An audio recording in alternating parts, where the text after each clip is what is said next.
मैंने और आपने ना एक शब्द बहुत बार सुना है। क्या आपको पता है इसका मतलब क्या होता है? तो आज की इस वीडियो में मैं आपको बताती हूँ कि स्मार्ट हाउसवाइफ़ कौन होती है और इसका मतलब क्या होता है। और जो बाकी टॉपिक है इंशाल्लाह उसके ऊपर भी हम बात करेंगे। स्मार्ट हाउसवाइफ़ कौन होती है? स्मार्ट हाउसवाइफ़ वो होती है जो सारी चीज़ों को मैनेज करना जानती है। हम में से कई सारी ऐसी औरतें होंगी जो कि हर चीज़ बहुत आसानी से मैनेज कर लेती होंगी। उसमें से एक मैं भी हूँ, क्योंकि मैं भी बहुत कुछ अच्छे से मैनेज कर लेती हूँ, लेकिन इतना कुछ तो नहीं। लेकिन हाँ, ये है कि जब मैं ट्यूशन पढ़ाती थी तो ट्यूशन भी पढ़ा लेती थी, मैं सिलाई भी थोड़ा बहुत कर लेती थी और मैं यूट्यूब पे भी वर्क करती थी। तो ये सारी चीज़ें मैनेज करना एक बच्चों के साथ मुश्किल था, बहुत ज़्यादा मुश्किल था, लेकिन कुछ टाइम तक मैंने भी इन सारी चीज़ों को किया। अभी तो ख़ैर 2 चीज़ मैं नहीं करती हूँ, ट्यूशन नहीं है, लेकिन सिलाई कभी-कभी कर लेती हूँ, वो मन की बात है। लेकिन ज़्यादा फ़ोकस मेरा इधर ही है, लेकिन पहले था। लेकिन बहुत सारी ऐसी औरतें हैं जो कि हर चीज़ बहुत आसानी से मैनेज कर लेती हैं, इसके साथ रोज़ा नमाज़ भी है साथ में, उसके ऊपर भी आएँगे। लेकिन हम में से कई सारी औरतें ऐसी हैं जो कुछ भी मैनेज नहीं कर पाती और वो यही सोचती हैं कि हमारे घर में इतने सारे काम कहाँ से आते हैं। अच्छा, काम के और साइड वर्क की तो बात ही छोड़ दो, रोज़ा और नमाज की चीज़ें भी लोगों से मैनेज नहीं हो पाती, जो कि हम पे फ़र्ज़ हैं, लेकिन हमसे मैनेज नहीं हो रहा है। तो अब सवाल आता है कि जो स्मार्ट हाउसवाइफ़ हैं, जो सारी चीज़ों को मैनेज कर लेती हैं, वो कैसे करती हैं? किस मोटिव के साथ करती हैं? क्या उनके अंदर एनर्जी होती है? क्या वो हमसे डिफरेंट होती हैं? क्या वो हमसे अलग दिखती हैं, या उनके पास एनर्जी हमसे ज़्यादा है? क्या चीज़ ऐसा हमसे ज़्यादा है उनके पास, जिसकी वजह से वो सारी चीज़ों को अच्छे से मैनेज कर रही हैं, अपने घर को, अपने बच्चे को, अपने शौहर को, नमाज रोज़ा एवरीथिंग हर चीज़ परफेक्टली मैनेज कर रही है। इसीलिए तो उसको कहा जाता है स्मार्ट हाउसवाइफ। लेकिन हम उनकी तरह बनने की कोशिश करते हैं, हज़ारों वीडियो देखते हैं, मोटिवेट होते हैं, लेकिन फिर हमारा फूस-फास सारी चीज़ें हो जाती है। अगले दिन या 2-4 दिन हम पूरी कोशिश करते हैं उनकी तरह बनने की, लेकिन फिर हम उनकी तरह नहीं बन पाते हैं, क्योंकि असल में क्या होता है ना, नकल करने के लिए भी देखा होगा ना, अकल की ज़रूरत होती है, नकल के लिए भी अकल। लेकिन हम लोग क्या है ना कि अगर किसी को देख करके उसकी तरह बनने की कोशिश करें और हमारे दिल में ऐसा कुछ भी ना हो, तो हम कभी उसकी तरह नहीं बन पाएंगे। लेकिन अगर दिल से अगर फीलिंग आ रही है ना, हाँ मुझे खुद को चेंज करना है, नहीं, मुझे खुद को चेंज होना ही है अब मुझे वो करके दिखाना है जो मैं अब तक नहीं कर रही थी। फिर ना आपको किसी को देखने की और किसी को फॉलो करने की ज़रूरत नहीं होती, दिल से आवाज़ आती है तो कहते हैं ना, दिल तक जाती है। तो आपकी आवाज़ जब दिल से आएगी ना, तो दिल तक जाएगी और अल्लाह आपकी ज़रूर मदद करेगा। और जो चीज़ आप करना चाहते हैं ना, जैसे कि आप नमाज़ आपकी मिस हो रही है घर के काम के साथ, आप ज़िम्मेदारियाँ नहीं उठा पा रहे हैं अच्छे से, ये नहीं हो पा रहा है, कुछ भी आपका काम नहीं हो पा रहा है आपकी डेली रूटीन में, जिसको आप मैनेज नहीं कर पा रहे हैं, कोशिश कर रहे हैं लेकिन नहीं हो पा रहा है, उस चीज़ में आपकी आसानियाँ होना शुरू हो जाएगी। लेकिन जब दिल से होगा तब तो होगा ना। अच्छा, मैं स्टार्टिंग की आपको बात बताती हूँ, अपनी बात बताऊँ तो ये छोटा सा ही एक कमरे का घर है जो कि आप लोग ने देख रखा है। लेकिन एक वक्त था जब मैं यहाँ पर नई थी ना, तो मुझे इस घर के काम और ये घर और ये सब मैनेज मुझसे नहीं हो पाता था।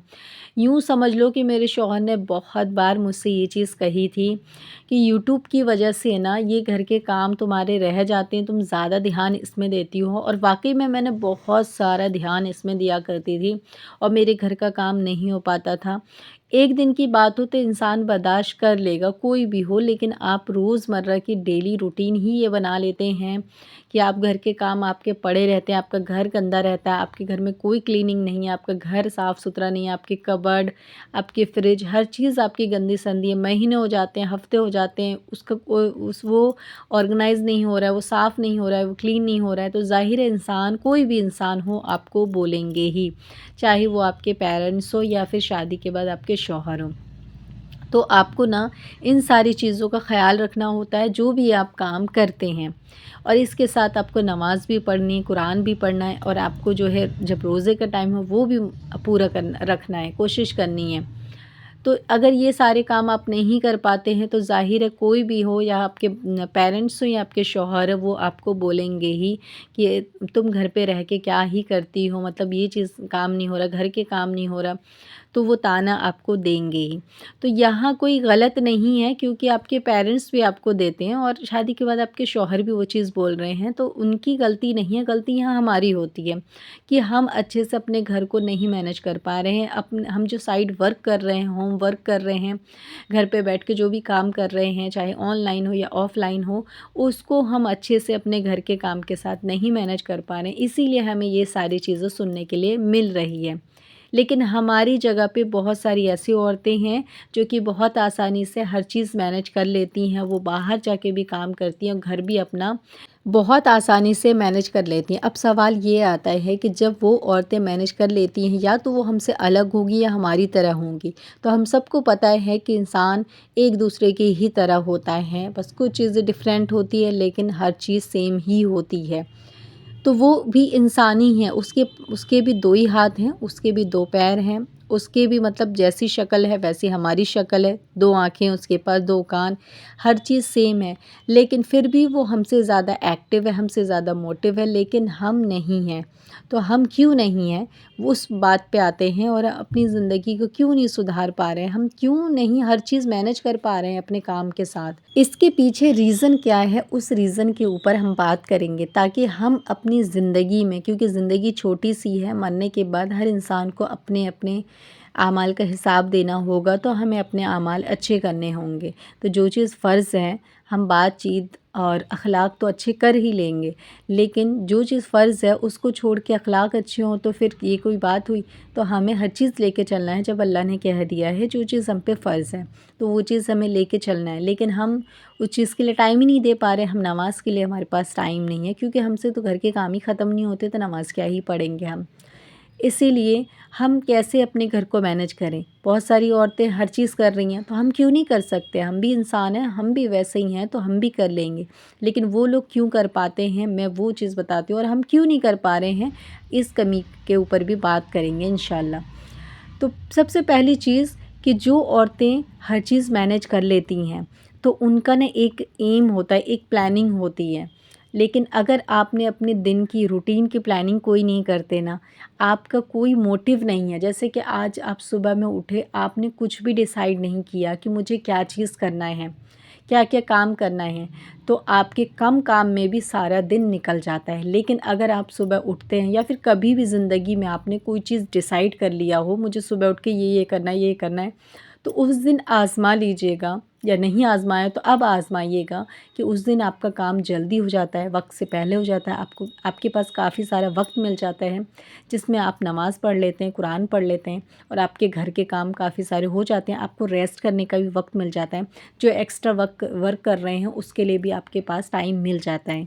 तो इस बात से हमें क्या समझ में आती है, हमें ये समझ में आता है कि प्लानिंग बहुत ज़्यादा ज़रूरी है। हमारे जो घर के काम है ना, बर्तन, झाड़ू, पोछा, कपड़े धोना, नहाना धोना, बच्चों को तैयार करना, लंच, टिफ़िन, डिनर, ये सारी चीज़ जो हम करते हैं ना, इनकी प्लानिंग करना हमें बहुत ज़्यादा ज़रूरी है। तभी हम अपने डेली रूटीन से निकल के थोड़ा-सा हम कुरान और एक्स्ट्रा चीज़ों में वक़्त दे पाएँगे। लेकिन अगर आपने प्लानिंग नहीं की है ना, तो इन्हीं काम में उलझ के सारे दिन रह जाते हैं, और पता नहीं चलता कब सुबह, कब शाम हो गई, कब रात हो गई। ऐसा लगता है कभी-कभी कमर भी सीधी नहीं हुई, ज़रा-सा लेटने और बैठने का भी आपको टाइम नहीं मिलता। इतने बिज़ी कभी-कभी इंसान हो जाता है। मैं भी पहले ऐसी हो जाती थी, लेकिन अब अल्लाह का शुक्र है, अल्हम्दुलिल्लाह, मैं ये चीज़ आपसे कहूँगी कि जब आप प्लानिंग कर लेते हैं ना, इतनी आसानी आपको डेली रूटीन में मिलती है, इतनी आसानी मिलती है, मैं आपको बता नहीं सकती। तो देखो, एक और एग्ज़ाम्पल मैं आपको दूँ प्लानिंग का, सबसे अच्छा एग्ज़ाम्पल, जैसे कि चाँद रात जिस दिन होती है, तो अगले दिन ईद की हर इंसान प्लानिंग करता है, आप भी करते होंगे। तो जब आप प्लानिंग कर लेते हैं ना चाँद रात के दिन, तो अगले दिन आपने ये देखा होगा कि आपके काम फटाफट हो रहे होते हैं, क्योंकि आपको पता होता है अब मुझे इसके बाद क्या करना है, अब मुझे इसके बाद क्या करना है। आप रेस्ट नहीं करते बीच में, आप जो भी आपका काम होता है वो लगातार फिनिश करके फिर आप नहा धो के एकदम रेडी हो जाते हैं। तो डेली में भी हमें यही करना होता है कि अपने काम को फ़िनिश करना है, नहाना है, धोना है, नमाज़ पढ़नी है, कुरान पढ़नी है, इसके लिए वक्त निकालना है। तो हम प्लानिंग करेंगे तो हमारी चीज़ें, हमारा जो रूटीन है डेली वो आसान हो जाता है। लेकिन प्लानिंग नहीं करते हैं तो हम वही 2-4 काम ऐसे लगते हैं, 2-4 काम कितना बोझ बन गया हमारे सर के ऊपर, ख़त्म होने का नाम ही नहीं लेता है। तो इस चीज़ को ज़रूर अपनाइएगा कि आप ना प्लानिंग करिए अपने काम की। जो औरतें घर भी संभालती है, बाहर भी जाके नौकरी करती है, तो वो प्लानिंग करती हैं। आपके आसपास कोई भी होगा ना नौकरी जॉब वाली लेडीज़, उनसे पूछ लीजिएगा, वो प्लानिंग ही करती हैं ताकि उनका रूटीन आसान हो सके, स्ट्रेस फ्री हो सके। लेकिन हम लोग क्या करते हैं, घर में ही रहते हैं और घर के ही काम को लेके स्ट्रेस ले रहे होते हैं। हमसे बड़ा बेवकूफ़, यानी कि मुझे नहीं लगता कि हम लोगों से बड़ा कोई बेवकूफ़ इस दुनिया में कोई होगा। हम औरतें ना, हाउसवाइफ़ सबसे बड़ी बेवकूफ़ औरतें होती हैं। क्यों? क्योंकि हम अपने 2-4 काम में लगे रहते हैं सारे दिन और स्ट्रेस इसी 2-4 काम को लेकर के रहते हैं। और कुछ औरतें हमसे इतनी आगे हैं, इतनी एक्टिव हैं माशाल्लाह, वो घर सँभालती है, बाहर सँभालती है, घर पे बैठ के ऑनलाइन वर्क कर रही हैं, ऑनलाइन जॉब कर रही हैं, इतनी सारी चीज़ मैनेज कर रहे हैं। और हम क्या कर रहे हैं, घर के 2-4 काम कर रहे हैं और इसी में जो है हम स्ट्रेस ले रहे हैं, थकन ले रहे हैं और ऊपर से जो हमारे काम ख़त्म नहीं हो रहे। और इससे भी बड़ी बात, ना तो हम नमाज़ के लिए वक़्त निकाल रहे हैं, ना कुरान के लिए वक़्त निकाल रहे हैं, ना ही हम कोई एक्स्ट्रा इबादत कर रहे हैं, हमें इसके लिए भी वक़्त नहीं मिल रहा है। तो अफ़सोस की बात है और बेवकूफ़ तो हैं ही हम। तो इसीलिए आज से ही ना ये बेवकूफ़ी छोड़नी है हमें, अपने लिए वक़्त निकालना है, अपने लिए भी, रोज़े के लिए, नमाज़ के लिए, कुरान के लिए, इन सारी चीज़ों के लिए। और थोड़े छोटे बच्चे हैं तो उनको भी दीन सिखाने के लिए, उनके लिए भी वक़्त निकालना है। बड़े बच्चे तो जब पढ़ने लगते हैं तो उनको तो खुद धीरे-धीरे सीख जाते हैं, लेकिन जब जो छोटे-छोटे बच्चे, उन छोटी-छोटी चीज़ें हमें बतानी होती है स्टार्टिंग से, उसके लिए भी हमें वक़्त निकालना है, कोई टाइम ऐसा बनाना है। तो अपनी जो ज़िंदगी का जो स्ट्रेस है और जो रूटीन है, आप स्ट्रेस फ्री रूटीन कैसे बना सकते हैं? सिर्फ़ ऐसे ही बना सकते हैं, प्लानिंग करके। प्लानिंग करेंगे तो चीज़ें आसान हो जाएगी, हर चीज़ के लिए वक़्त मिल जाएगा, शौहर की खिदमत भी हो जाएगी, शौहर को कोई शिकायत नहीं होगी, बच्चे की अच्छे से परवरिश हो जाएगी। हम अच्छे से, अल्लाह पाक के नज़र में हम अच्छी बीवी होंगे, अच्छी औरत होंगे, अच्छे इंसान होंगे, क्योंकि हम इबादत करने के लिए हमारे पास वक़्त होगा, हम नमाज़ पढ़ेंगे, हम कुरान पढ़ेंगे। तो इन सारी चीज़ों से अल्लाह भी खुश होगा और हमारी ज़िंदगी भी खुशहाल हो जाएगी। फिर मिलती हूँ, जब तक के लिए अल्लाह हाफ़िज़।